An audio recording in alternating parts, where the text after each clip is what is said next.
Alright, now two things. One, maybe putting fully rigged cinema camera is not the most realistic option for most people that just want to shoot a video. And number two is, in my search for the perfect camera backpack for run and gun situations, everybody and their auntie recommended that I get the Nomadic Peter McKinnon camera bag, which is a great bag and no disrespect to Peter, however, it's so damn expensive. Even though I live a pretty decent freelance life, justifying having to spend that amount of money on a backpack to put my camera stuff in, it's just too much money. So I got this instead. So this video is going to be about the VSGO camera backpack.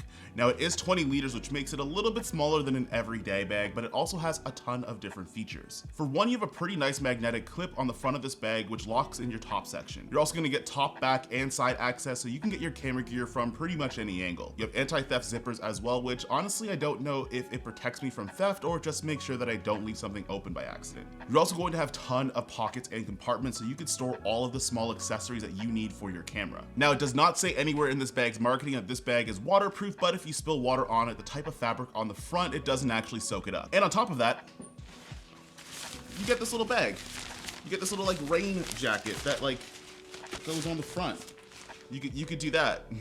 I've never been able to do that before. And on top of all that, the VSGO camera bag does have some bottom. And by that, I mean it has the rubber feet at the bottom, so when you want to stand this bag up upright while you're shooting, you can without it falling over and making the front of your bag an absolute mess. Something that I've actually had on a bunch of other camera bags where you either have to put some weight at the bottom of it or you just have to deal with having the front of your bag always be dirty. This bag's also travel friendly as well. This bag does have a little sleeve on the back, which works well for carry-on luggage or if you travel with a Pelican case. For someone that travels a lot like myself, this comes in handy, especially when I'm about to get on a plane. Now I'm gonna be so honest with you, I don't really have any new accessories to show you that's gonna go into this bag. However, this is going to be how I would pack it for a run and gun shoot. Now the main camera I'm gonna put into this bag is gonna be the Sony FX30. Now this isn't a camera that I use as my A camera or my main, but because it's a little bit warmer in Canada, which is surprising for January, I could actually take this thing out for some run and gun shoots or just to get some shots whenever I want to. Now I do leave it fully caged as well, and I put my rig bits inside of here in case I want to build out a mini cinema rig for the Sony FX30, which you could see in a video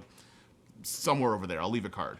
Now obviously we're gonna have our Allen key and our screws as well. That's gonna be great for rigging stuff up and just in case I need a spare in case something goes wrong, because bad things happen to good people. Now in 2023, one of my goals is to carry as little lenses as possible but still get the job done. So I'm actually gonna be carrying the 20mm G lens, which I'm filming on right now, and I'm also gonna carry the 50mm G Master lens that's for the FX30. Now it is going to have that crop factor, so it's more like carrying a 30mm lens and like it's 75, but that's still gonna work well for my medium shots and if I need something that's a little bit tighter as well. Now I have broken my fair share of audio top handles for the Sony system, so I actually decided to go with 3.5mm jack, mostly because I can't have nice things. But I use my Sennheiser MKE 400, which is going to be my main shotgun mic, and I'm also going to use a DJI lav system if I need a wireless lav for either creating content, doing interviews, or pretty much anything you would need a lav mic for. Now there is a little pouch that's magnetic in this bag as well, and that's generally where I'm gonna keep things like cables or wind covers for my microphones and this SD card case because I need memory for things. Now I've mentioned a lot of these accessories on the channel already, between the monitor, the battery that I use, and even my filter case and all the filters that go inside. But that's also not the thing that I'm trying to get to.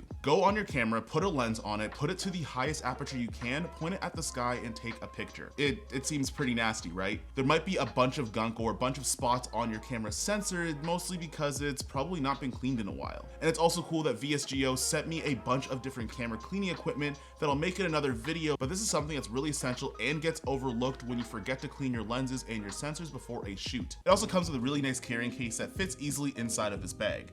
You're gonna get things like cleaning gloves, a blower in there, you're also gonna get swabs for cleaning your sensor and lenses, and you're gonna get lens and sensor cleaning solution as well. Now this is something that I would keep in my kit, especially before you wanna go on a shoot and you wanna make sure that everything is clean and you maintain the actual care of your camera. So clean your damn camera, which is something I'm probably just saying more for myself than anybody else, but nonetheless, clean it.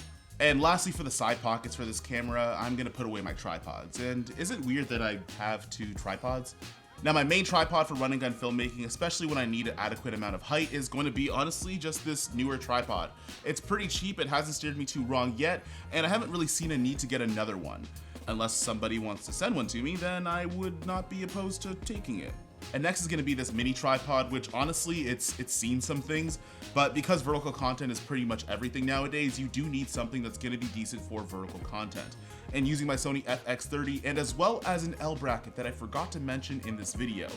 This goes in great conjunction with it in order for me to get the reels that I need to without having to have a gigantic setup. And there you have it. Those are all the tools that I would use for a run and gun shoot while using this camera bag for my Sony FX30. Now, it doesn't have to be the Sony FX30, obviously. You can pick whatever camera you want that you could pack up into your bag, but it is nice that this 20-liter bag can fit everything that I need for run and gun shoots or client gigs, even when I want to set up something like a cinema rig. But at the time of this video, this camera bag is only around $215, which makes it almost half the price as some of the other camera bags that are on the market already. Now, if you're somebody that doesn't necessarily have the biggest budget in the world to buy a camera backpack to hold your stuff in, then the VSGO 20-liter bag is going to be made for you. It still has a lot of the high quality materials and features that you would find in a normal camera bag, but you don't also have to pay the premium camera bag price in order for you to carry your things in securely. Now, that being said, I still stand beside the fact that if you want to rig up your cinema camera and have a decent way to carry it around, you can go and check out another video here. However, if you are someone that's going in a run and gun situation or you just want to go on a photo walk, maybe try this guy out and let me know how it works. That being said, if you guys do want to check out this backpack, the link is in the description down below. I'm sorry, Peter, I can't spend the money to buy your backpack. That being said, I hope you guys enjoyed the video, or at the very least you guys learned something. Make sure you check out my links and all that other stuff, and I'll see you guys in the next one. Peace.